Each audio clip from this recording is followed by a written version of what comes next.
My name is George Galloway, presenter of Kalima Horra on Al-Mayadeen Television. Mind you, I don't mince my words. I speak Kalima Horra, and my audience does too. Kalima Horra, free word, free for me, free for you. Catch it. Nice to meet you, brother.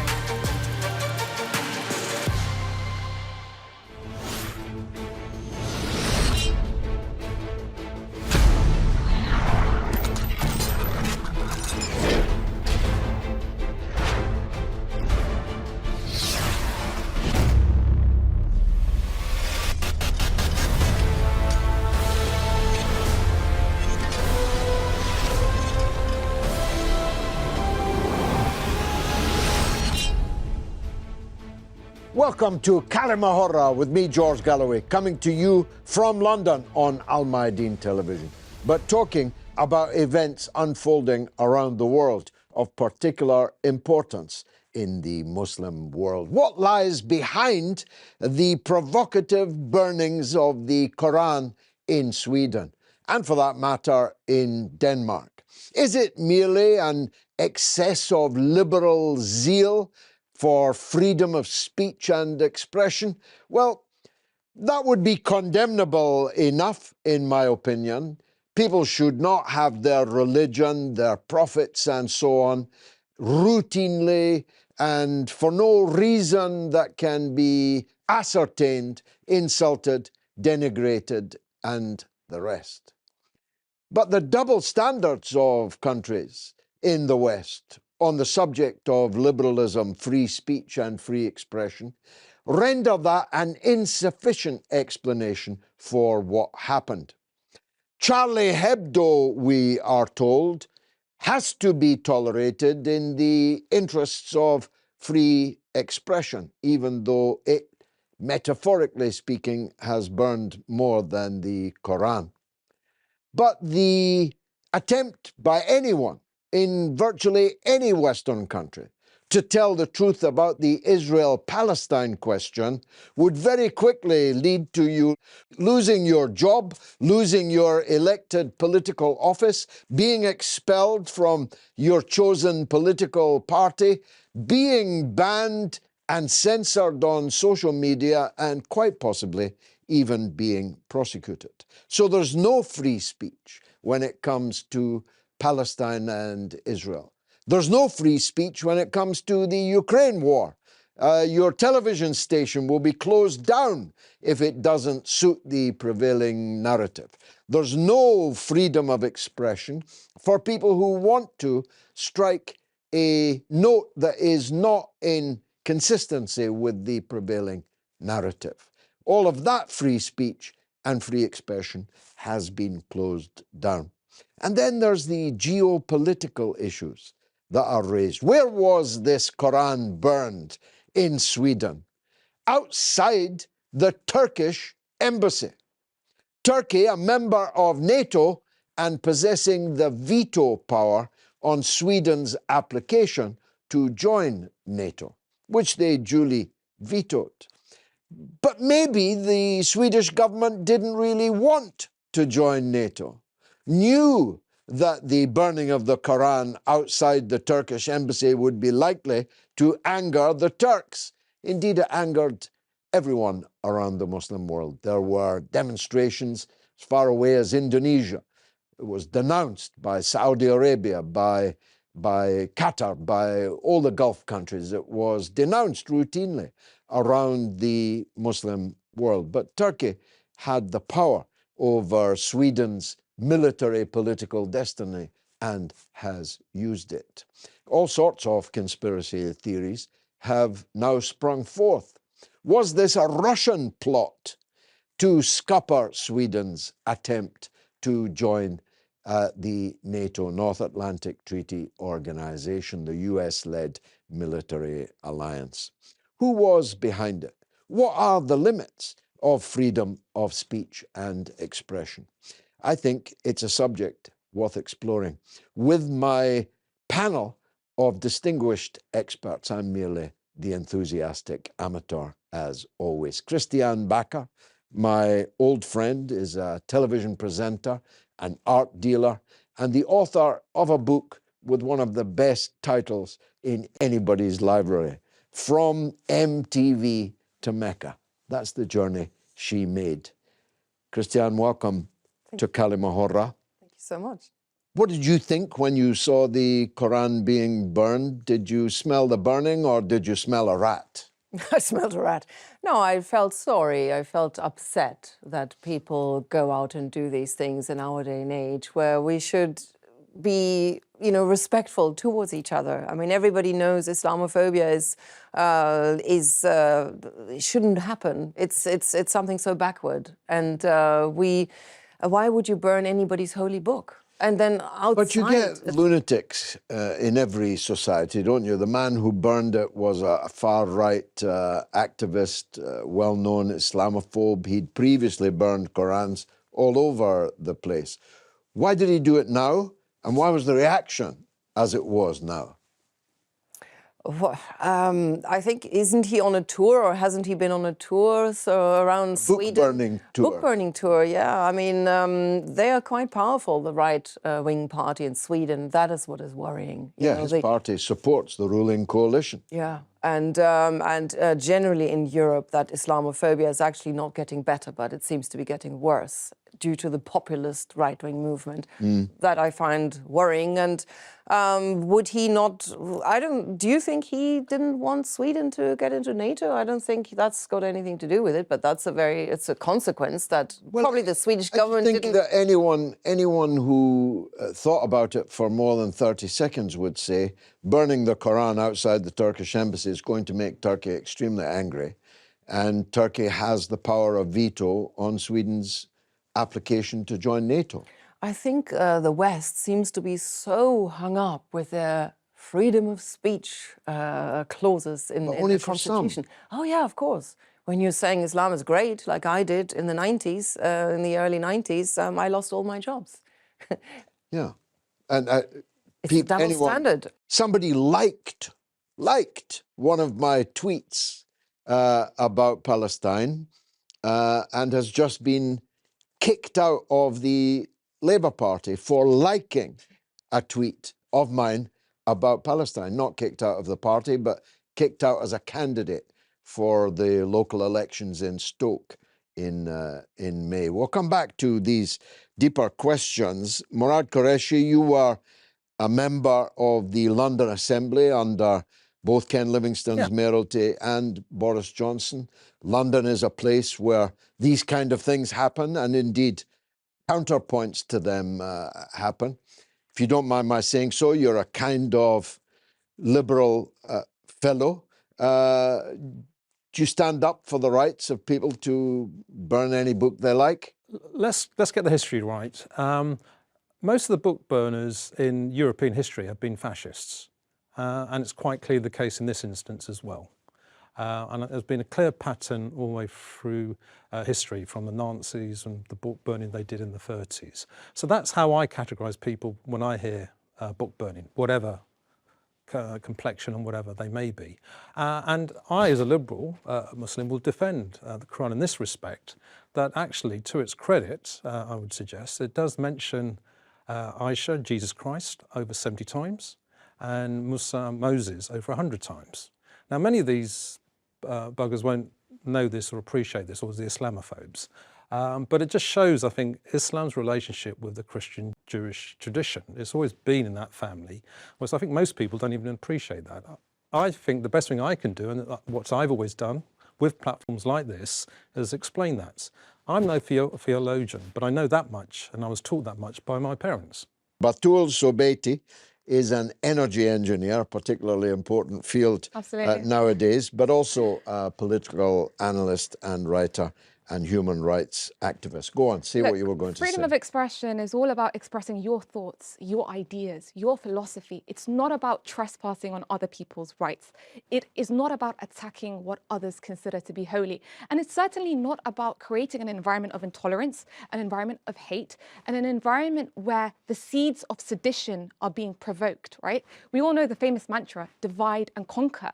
As a prerequisite to imperialist states conquering, they would essentially divide society. So these these have a real tangible impact on the ground. Or if we look at color revolutions and coups, right, a prerequisite to that is causing soft war strategies like psyopses and psychological operations that can cause discords between the nations. And look, Sweden comes and it heralds itself as a multicultural society, right? It speaks of, on the 1970s, for example, how it opened, immigration cultural centers. In 2015, they allowed, I believe, over 150,000 refugees from Iraq, from Syria, from Afghanistan. So on the one hand, they talk about human rights and human values. And on the other hand, the aspects that really jeopardize the growth and the integration of this multiculturalism, the advancement of society, what allows the seeds of discord and ultimately the fueling of the far-right fanaticism that ultimately leads to terrorism being more rife. We know what the ramifications of these actions are. History speaks for itself. For these issues, there seems to be a contradiction between the two. So the way that I would label and frame the issue of attacks on religion of this magnitude as a hate crime, in the same way that we talk about racism and sexism as being discrimination that is of a hate crime nature, that should be prosecuted. Likewise, here you are tapping into the sensibilities of billions of individuals across the globe. And I would argue that it's actually more offensive to actually attack something that individuals consider sacred to their heart than, for example, the color of their skin. So I'd argue that this is actually something worse, given the ramifications that it's having on wider society and the breakup of essentially the moral fabric. Well, is it more of an attack than occupying the Al-Aqsa Mosque in Jerusalem, for example, desecrating it, settlers, armed settlers firing weapons in it? Yet none of these Muslim countries broke their either overt or covert relationships with Israel when these things happened. The point I'm trying to make is, why does everyone get so hot under the collar about a solitary far-right fanatic burning the holy book, and yet are perfectly happy to maintain even official diplomatic relations with a state which is occupying one of the holiest places in Islam? Is that not hypocrisy? Right, absolutely, because Islam isn't the determining factor and the true identity for the people and the society. I would argue that probably the Islamic Republic of Iran is the only country in which that is the case, because its principles overshadow its nation's interests. But in a place like Turkey, for example, it's more so symbolic. It uses Islam in the symbolic virtue sense, and we have to look at it from the lens of political interests and gains. So why is Turkey doing this right now? It's masking it under the cover of obviously not wanting Sweden to join NATO, because it wants to gain, certain concessions from Sweden, for example. We also have to look at it from the fact that this also bolsters the image of Erdogan for the Muslim Ummah, especially even for the Turks. When he appeals and says this is an attack on 85 million Turks within the country, he is sending a signal ahead of his election as well. Like, I am someone to be trusted. I am someone who will champion the rights of the Muslims on an international scene by words. But these are empty words, because the reality speaks for itself. If you support an occupation and you normalize with this occupation, that if you look at the majority of the people within the lands, even if we take Jordan, for example, that normalized in the 1990s, still 95% of the country in the recent poll that the Cradle media did shows that they don't support the Zionist regime and the normalization. But the rulers denouncing Sweden have open diplomatic relations with Israel and never break them, no matter what crime Israel commits. And many of those crimes are at least as serious as burning a Quran, is, I think, my point. Let's cross over to Sweden, where Jan Oberg is the co-founder and director of Transnational Foundation for Peace and Future Research. He's a conflict reporter and analyst with an important independent think tank in Lund in Sweden. Jan, welcome to the show. My pleasure. I mean, the authorities, the government in Stockholm, effectively gave a green light to this far-right extremist to carry out the desecration of the Holy Quran. As a Danish, Swedish citizen yourself, how do you see it? Well, I'm not a Swedish citizen, but I'm a Danish citizen who lived here for more than 50 years. But of course, I know Rasmus Paludan because he is a Danish politician. who tried to get into the parliament. So I know what he's up to. He's burnt these Korans in Copenhagen too.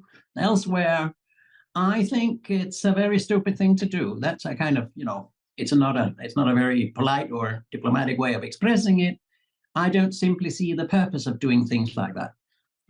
When I saw that it was done, I was wondering whether this would not come under a law that, as far as I know, exists here, which is that it's criminal or you can be persecuted if you incite hatred against a particular group of people. And of course, he may not have shouted and screamed and said things, but he's burned a Quran. And I can't see that that should not be the same as inciting hatred.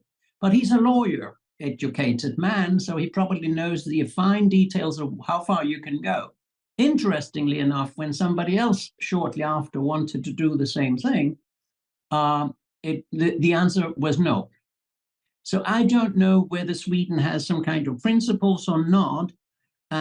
But, it happened also when a big doll of President Erdogan was hung outside one of the public buildings in Stockholm. So I would say this goes back to a long tradition.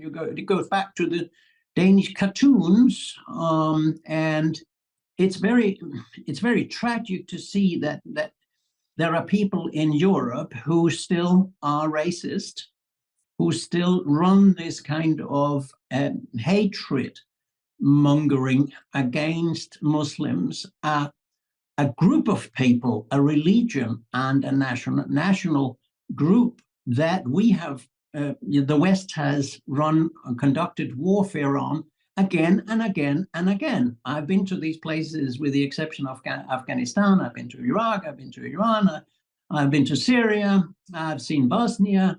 And I wonder why it is that we cannot grow up in Europe and behave ourselves. If some Muslim in Stockholm had burned a copy of the Bible, you should have seen the headlines. This incident happened in Sweden, carried out by a Danish, as you said. Is there any reason for that? I fail to remember whether he was once and for all prevented from doing these things in Copenhagen or in Denmark in general. There was a reason some year or two ago that he went to Sweden. I must honestly say I've other things to do in my life than following this man's crazy activity.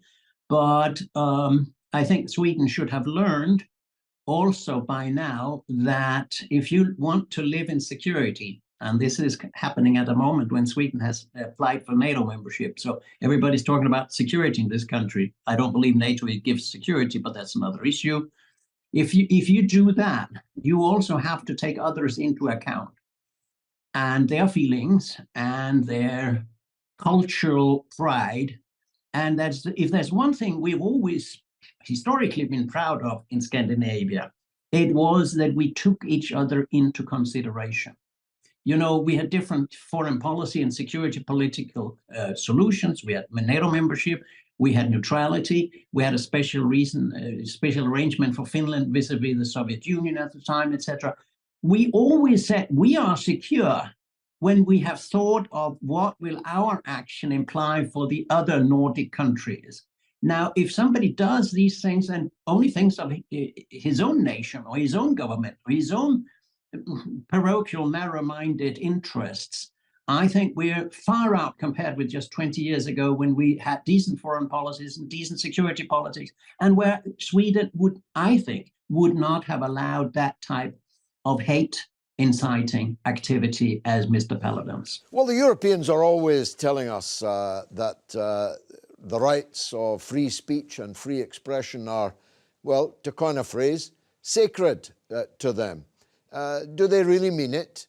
I don't know whether it's a pretext. I think it has been a genuine part of at least the self-understanding of Western culture that we had a serious attitude to human rights, to freedom of expression, to free media.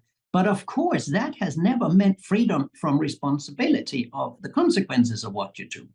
I mean, there are lots of things I can do, but because of being a civilized, educated person, I don't do it because I know it would lead to serious troubles with somebody else or make somebody sad.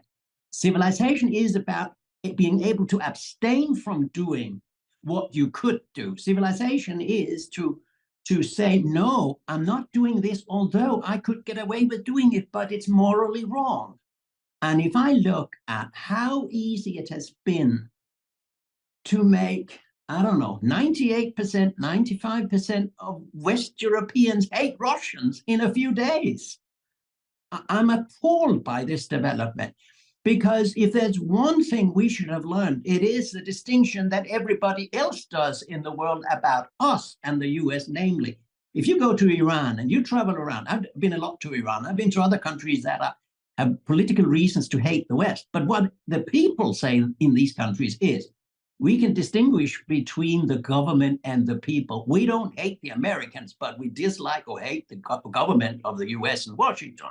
Now, if we are not that civilized in Europe that we can hate a whole 150 million Russians, because this is collective punishment with the sanctions, with the no musicians coming here playing, all these kinds of no tourists coming here anymore. This is a punishment of the whole people for what a leadership have done in something the same people call a dictatorship. In a dictatorship, the citizens are not responsible for what the leadership does. I don't subscribe to the idea that it's a dictatorship, but that's how people who hate consider it.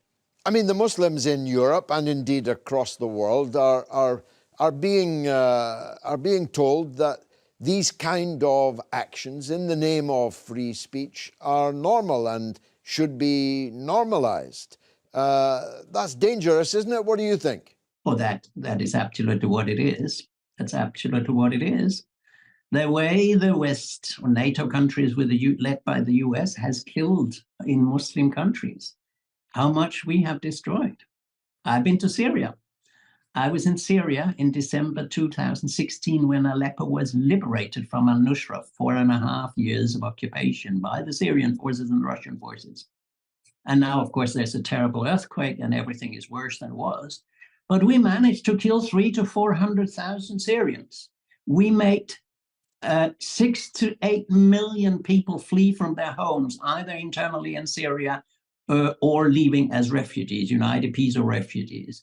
We've destroyed the economy. The Americans still have a number of bases, not sure whether it's 8 or 10 or whatever it is, on Syrian territory. Nobody gave them a right to have that.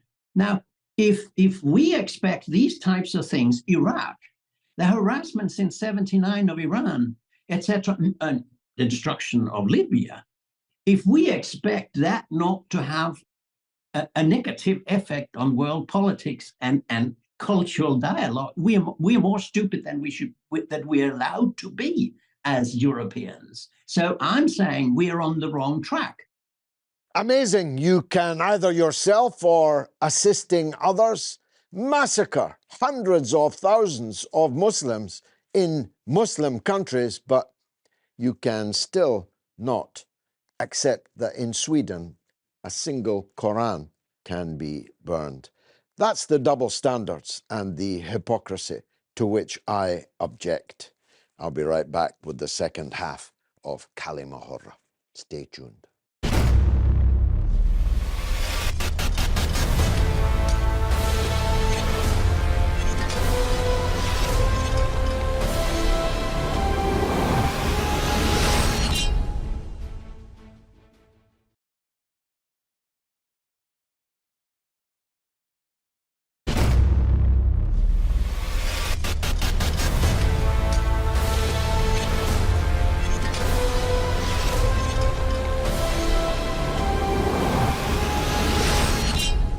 You're watching Kalima Horra on Al-Mayadeen Television with me, George Galloway, coming from London, but discussing Scandinavia, book burnings, and Muslim leaders' hypocrisies.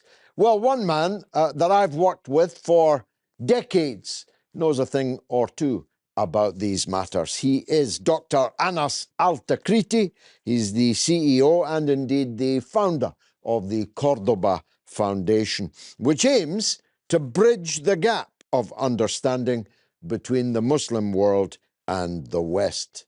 Good luck with that. Dr. Anas, welcome to the show. It's an absolute pleasure, George. Thank you very much for inviting me. Dr. Anas, why did the Swedish government allow a far-right political figure to burn a copy of the Holy Quran? Where is this hate coming from? I mean, it's undoubtedly an act of inciting hatred. There's absolutely no question about it. Although that Sweden and some commentators, and definitely those who supported Rasmus Paludan in his despicable act, tried to parade this as some sort of glorification of freedom of speech or freedom of expression or the such. But in reality, it did nothing but to incite hatred, to legitimize to an extent the desecration of something that 2 billion people around the world hold quite holy, sanctimonious, sacred, quite dear to their hearts. The question that belies or beggars belief is, why would a country only 10 years ago described as one of the most liberal, one of the most welcoming, one of the most open, one of the most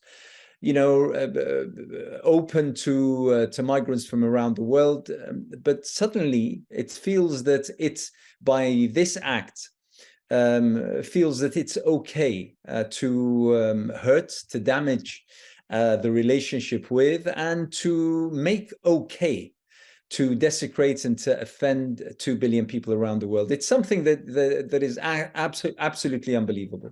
Does this action and the Swedish police's reaction to it, namely to protect it, give a green light to any Swedish citizen to denigrate any religion in any way that it pleases? Well, I mean, you'd think that the ideal of freedom of speech goes across the board. I mean, that's what one would normally assume when talking about a country as advanced, as technologically sort of modeling itself and the such. You'd think that that is true. But it seems, and we found out only a few days later, that when someone wanted to or applied to hold the gathering in order to burn a copy of the Torah, the holy book of the Jews, that was rejected. Now, I'm glad it was rejected. I am against burning any book whatsoever, let alone a book that is held dear to its followers and to those who consider it sacred and holy.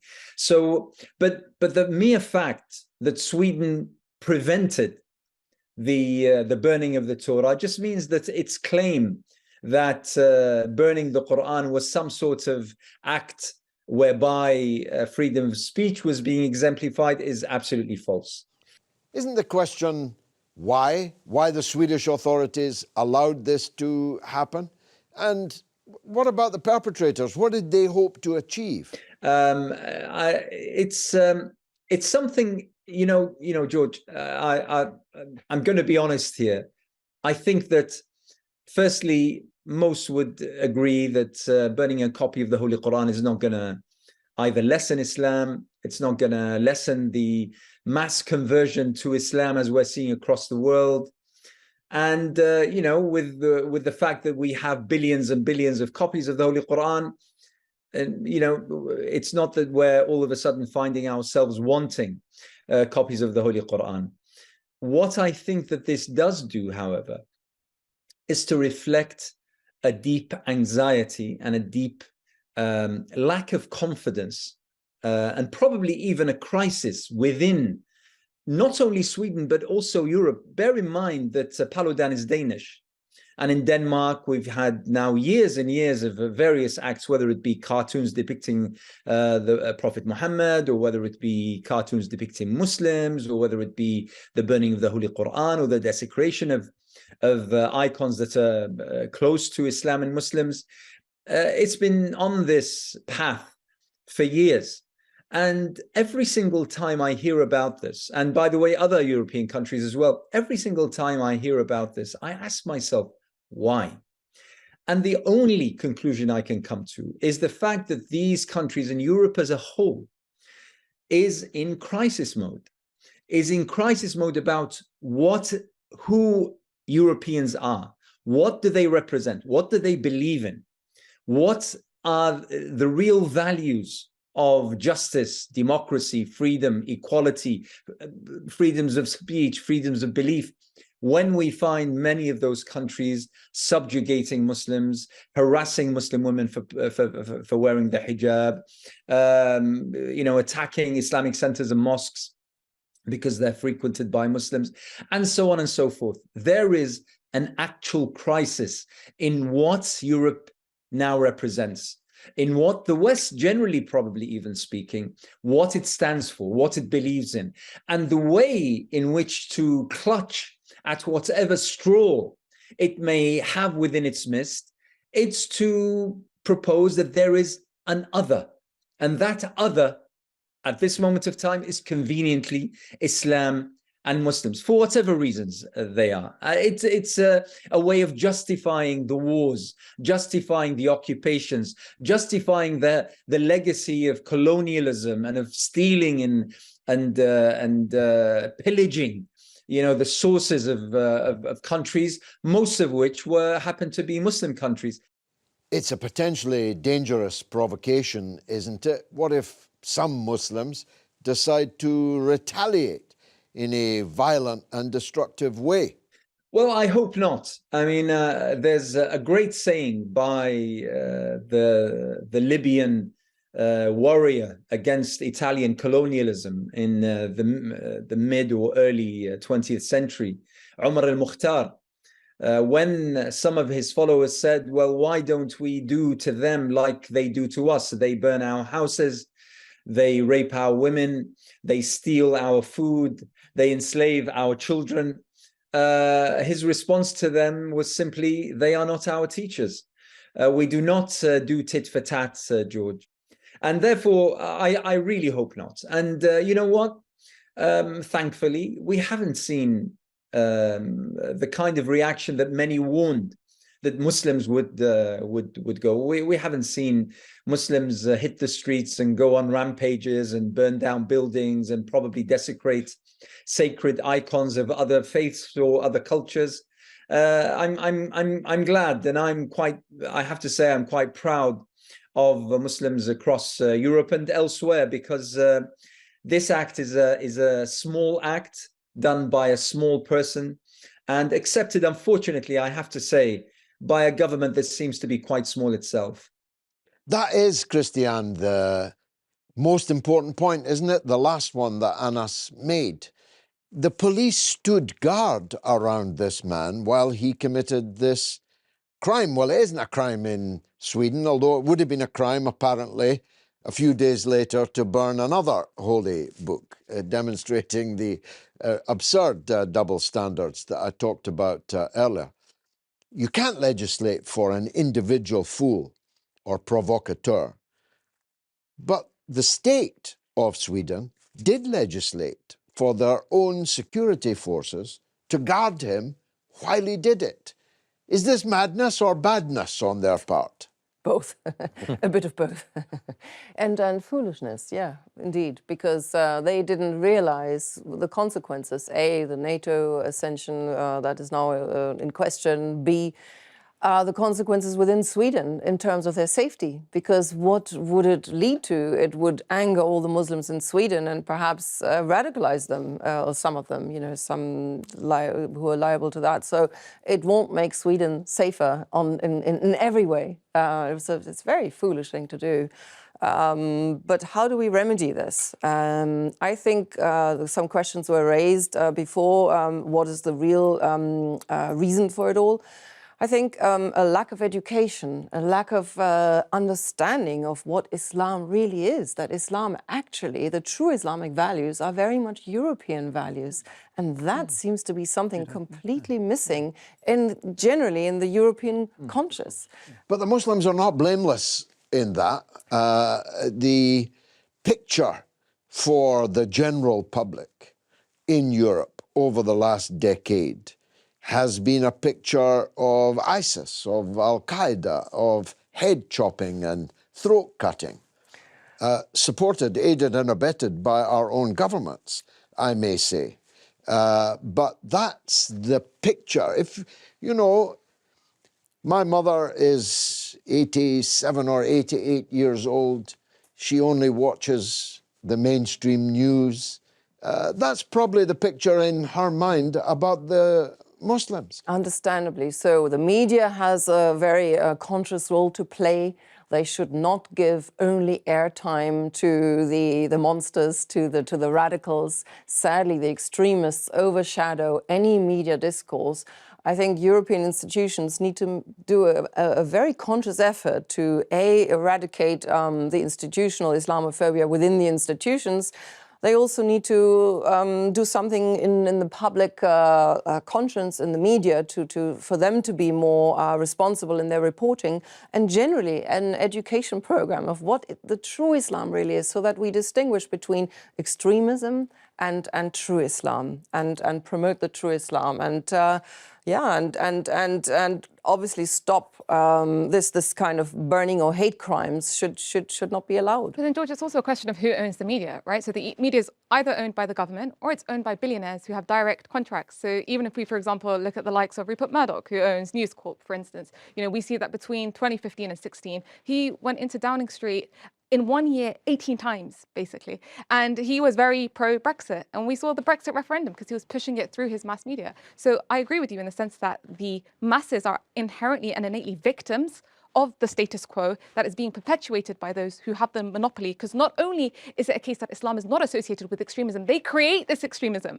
So they create the problem precisely because they want to yield a situation of Islamophobia where they can basically garner political interests from that reality that they have created, which is, maybe colonizing, maybe it's getting the oil, maybe it's having a strategic positioning in certain locations across the globe, but then also in the aspect of cultural hegemony. So that's the hard war, but there's also the soft war. And a part of the soft war is allowing that hatred to basically foster towards the Muslims to also develop this kind of inferiority complex within the Muslims. So Muslims feel like they can't stand up, or that they are not tolerated. So Muslims not tolerating this kind of behavior is how it should be. For Muslims to sit down and say, do you know what, we tolerate this and we won't say anything about this, that allows this injustice to perpetuate itself. Yeah, but it wasn't the media that were cutting people's throats and chopping their heads off. They're a part of the same system. It was people who called themselves Muslims. Okay, so these people that called themselves Muslims, and there weren't a few of them. They were brainwashed. There were hundreds of thousands of them. If we want to talk about the Wahhabi ideology, where did that come from? Where did Muhammad Ibn Abdul Wahhab come from? Saudi Arabia as a monarchy state was put there precisely by the West, by Britain, by this, supposed great country, right? Who actually gave their ideas leverage and allowed them to rule the country and everything in between, and to even call the country after that monarchy to serve their callous interests. Today, Saudi Arabia and even this Wahhabist ideology has no inherent strength in and of itself, apart from the propping and the ruling that the West is giving it. It's giving it that kind of cover, essentially. Murad, you're one of the leaders of the anti-war movement, the peace movement in Britain, executive of the campaign for nuclear disarmament and so on.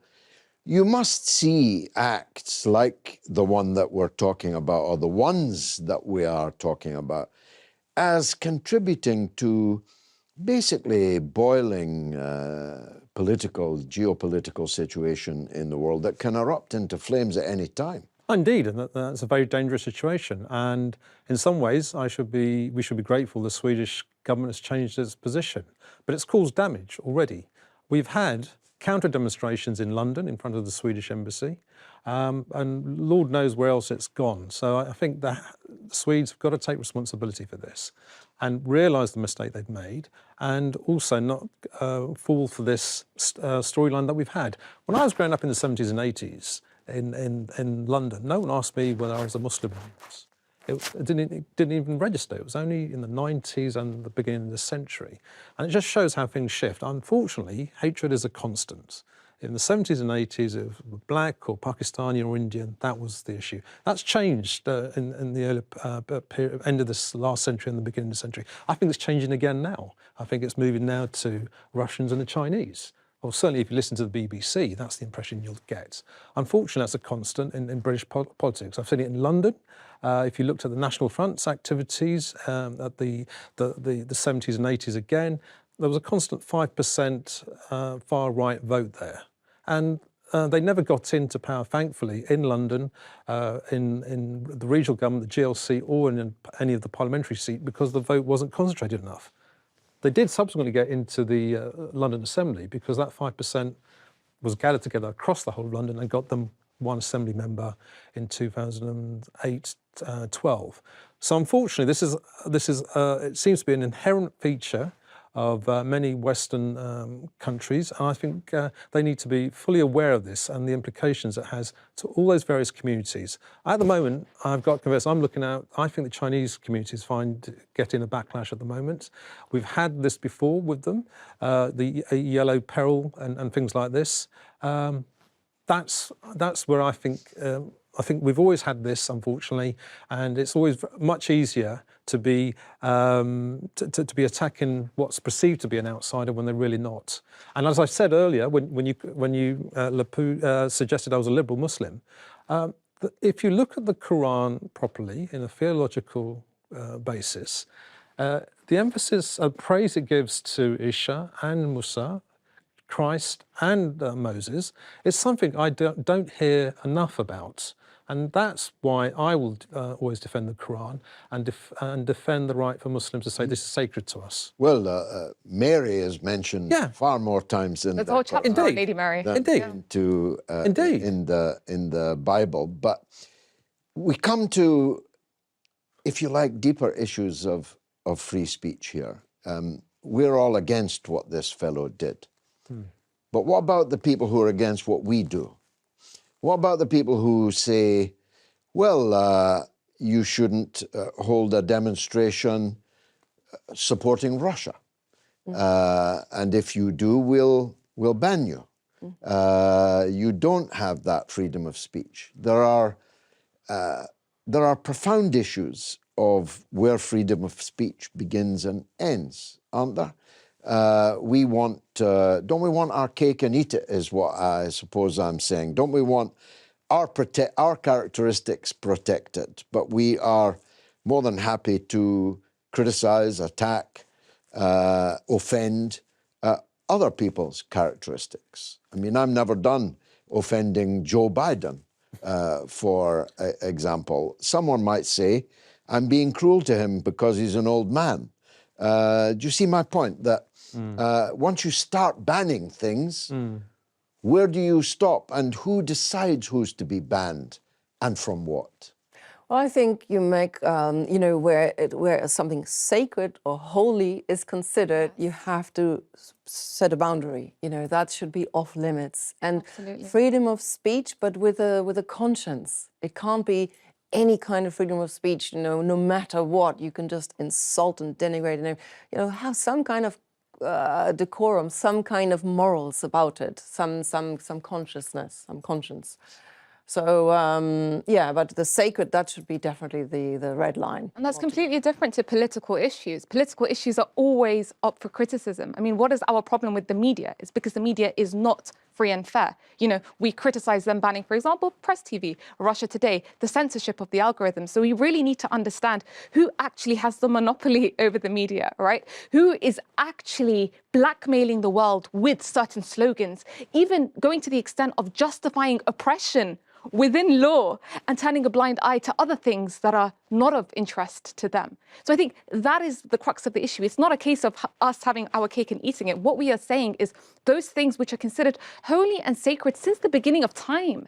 Religion has existed within the hearts and the minds of the consciousness of individuals, and this spans billions and billions of people across the globe. And so I think even labeling it as like hypocrisy, I feel like that's like the minimum level, because issues that are of political interest to them, that affect minority groups. Let's take, for example, the LGBT issue, for example. That affects minority people. But because there's a real political interest for governments to be proponents of it, and especially in the past decade, you see that it is being imposed upon people that don't even agree with it. Because, for example, Abrahamic faiths don't agree with that default position, but there's a kind of imposition. So, we saw that with the World Cup in Qatar, for instance, them having the One Love band, many people making that stance, not accepting it.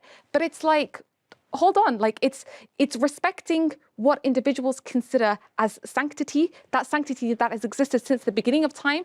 And like the sister said, not trespassing that boundary. But then at the same time, we should be able to speak out against issues like LGBT or whatever, homosexuality, whatever. I mean, whatever we But don't these have things the are right. sacred Because it's a political. to some No, people. it's political. You see, It's this is- political, George. But It's that's not political. the- Well, It's a political well, tool. we think so, but they don't think so. But it's not It's the not same. The Quran is holy to us, George, it's but not it isn't personal. holy to the man that burned it. George, no one has a problem with anyone practicing LGBTQ. The problem is where? The problem is that now that is being imposed. So I can't go out and say that I, as a Muslim, maybe disagree with LGBT as a default position, as a practicing prosecuted, Muslim. eh? You would be lose your job. prosecuted if I said that. You know, if I said that is Scotland, my- you'd be in jail for hate speech. Exactly. That is the problem over here, is that a minor issue is being imposed upon the majority of people because it fits within the real political interest of those in power. Yes, but it's an example of the banning culture. It's an example of the cancel culture.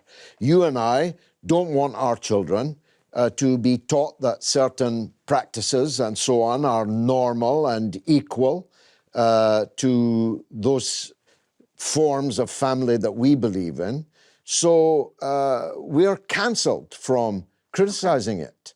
We would literally be prosecuted. Exactly, and that's the But point that I'm we're trying to asking make. for the prosecution of other people's actions that we don't like. Do you see the But that's dilemma not- I'm trying to... No, it's not a dilemma because you're comparing apples and oranges. Exactly. It's It's not on comparing the what same is a level. political issue. The LGBT now is a political ideology that is being put forward by governments. It's being pushed. One can't look at the issue and say it's not an agenda. Everything should be able to be discussed and criticized. Just holy matters need to be treated with caution. But that's because we're holy. What about all the people that aren't holy? The majority are holy. The majority. if I we look wish at that the were so. international- I the so interna- wish the that were international so. community is beyond Europe. We have to look at globally. No, the majority Holy is issues- not holy. The majority of people in You don't have Sweden to be. are atheists. Okay, we're talking They don't about- believe in holiness. We're talking about and the holy majority books. of the world over here, and we're especially talking about the minorities that reside within Sweden that feel endangered by this climate of hate. If we want to go back to the question of creating community cohesion, for example, and multiculturalism, why is it fair that they should feel endangered in that environment?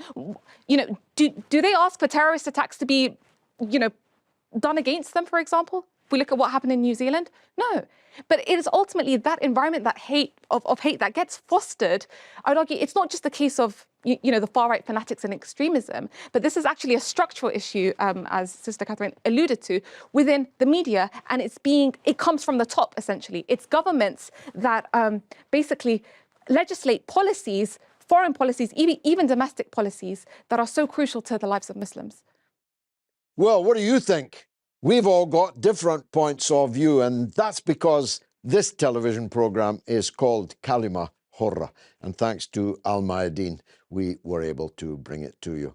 I hope you enjoyed it and that you'll discuss these issues long into the night. I've been George Galloway, and you have been a wonderful audience.